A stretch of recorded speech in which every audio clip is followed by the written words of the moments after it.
প্রিয় লিসেনার্স, এখন যে ঘটনাটি আমি আপনাদেরকে শোনাতে যাচ্ছি, এই ঘটনাটি আমাদেরকে পাঠিয়েছেন হৃদয়, যার বাড়ি যশোর জেলায়।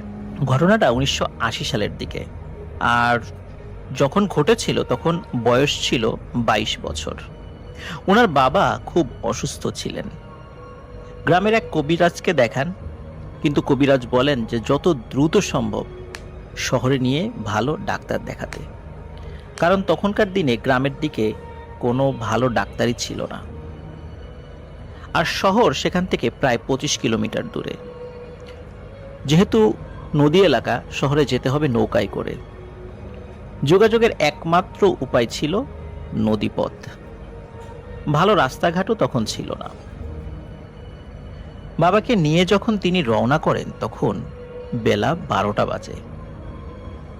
প্রথমে আঁকাবাঁকা ছোট খাল পেরিয়ে বড় নদী, তার ওই পারের শহর।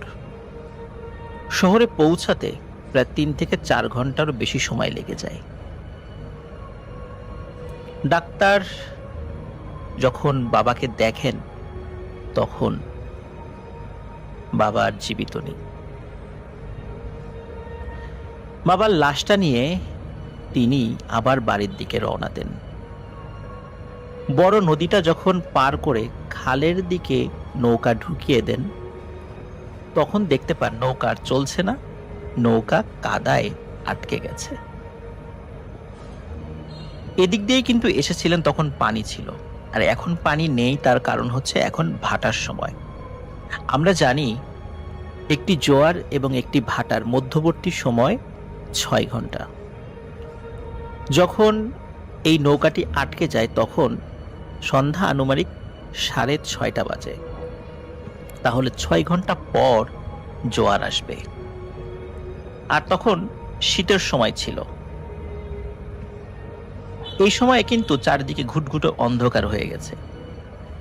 জনমানব শূন্য একটি স্থানে এসে নৌকাটা আর চলছে না। নৌকাতে আর কেউই নেই, শুধু বাবার লাশ আর তিনি। খালটার বাম পাশে একটু দূরে একটি পরিত্যক্ত শ্মশান, আর ডান পাশে রয়েছে গভীর জঙ্গল। জঙ্গলে বেশ কিছু বড় বড় বটগাছ রয়েছে। রাতের আধারে সেগুলো দেখে বিশাল আকৃতির দানবের মতো মনে হচ্ছিল। বটগাছের ডালে বেশ কিছু বাদুড় ঝুলে আছে। কুয়াশা খুব একটা ছিল না, জ্যোৎস্নার আলোয় সেই বাদুড়গুলোকেও আবছা কিন্তু স্পষ্টই দেখা যাচ্ছিল। স্থানটি এতটাই নির্জন ছিল যে ছোট ছোট কোনো শব্দ যদি কানে ভেসে আসতো, বুকের ভেতর কেমন যেন ধক করে উঠত। ভয়ে বাবার লাশটা স্পর্শ করে বাবার পাশে তিনি বসে থাকেন। শুধু জোয়ারের অপেক্ষা, এছাড়া আর কোনো উপায় ছিল না। একটা চাদর দিয়ে বাবার লাশটা তিনি ঢেকে দেন। রাত যত বাড়তে থাকে, ভয় ততটাই তীব্র হতে থাকে। মনে হয় জঙ্গল থেকে কিছু একটা বেরিয়ে এসে তাদেরকে ধরবে। হঠাৎ করে নৌকাটা কেমন যেন একটু দুলে উঠল। মনে হলো ওনার মৃত বাবার ঘাড়ে কিছু একটা উঠেছে। ওনার বাবার ঠান্ডা শরীর থেকে হাতটা সরিয়ে নেন। উনি যতটুকু পারেন দোয়া দুরুদ পড়তে থাকেন, কিন্তু মনে হচ্ছিল যে ভয় আর কমছে না। তার ইচ্ছা করছিল চিৎকার করে বাঁচাও বাঁচাও শব্দ করতে, কিন্তু তিনি এটাও জানেন যে যেখানে আছেন সেখান থেকে বাঁচাও বাঁচাও শব্দ বললেও এই চিৎকার কারো কানে পৌঁছাবে না। কিন্তু না পারছেন এখান থেকে যেতে, না পারছেন থাকতে। এমন একটা পরিস্থিতিতে নিজের মৃত বাবাকেও দেখে ভয় করছে। কিন্তু কি আর করা, জোয়ারের অপেক্ষায় তো থাকতেই হবে, তা না হলে তো নৌকা নিয়ে এখান থেকে বের হওয়া যাবে না। রাত যখন আনুমানিক 11টা বাজে, তখন হঠাৎ তিনি দেখতে পান যে বটগাছের আড়াল থেকে একটি ছায়া বেরিয়ে আসছে। যতটা কাছে আসছে ততটাই একটি মানুষের অবয়বের মতো মনে হচ্ছে। যখন নৌকার একদম কাছে চলে আসলো তখন দেখলো যে একদম একজন স্বাভাবিক মানুষের মতোই দেখা যাচ্ছে। লোকটি ওনাকে জিজ্ঞাসা করলো, তুমি কি ওই দিকে যাবা? ওই দিকে বলতে তিনি সেই দিকটাই দেখালেন যেদিকে উনি নৌকা নিয়ে নিজের বাড়ির দিকে নিজের বাবার লাশ বহন করে যেতে চাচ্ছিলেন। তিনি বললেন, হ্যাঁ, আমি ওই দিকেই যাব। তিনি লক্ষ্য করলেন লোকটি একটা চাদর গায়ে জড়িয়ে আছে, তার মুখটাও কিন্তু চাদরে ঢাকা। লোকটি ইশারায় যেদিকে দেখালো সেদিকে কিন্তু তারা যাচ্ছিলেন। লোকটি বললেন যে আমিও ওদিকেই যাব। তখন লোকটিকে তিনি বললেন, জোয়ার না আসলে তো ওদিকে যাওয়া সম্ভব নয়, জোয়ার আসুক, আপনাকেও সাথে করে নিয়ে যাব। এই কারণে বলছিল, যেহেতু বাবার লাশ তিনি একা নৌকায় বহন করে নিয়ে যাচ্ছিলেন, একটা লোক থাকলে একটু সাহস বাড়বে।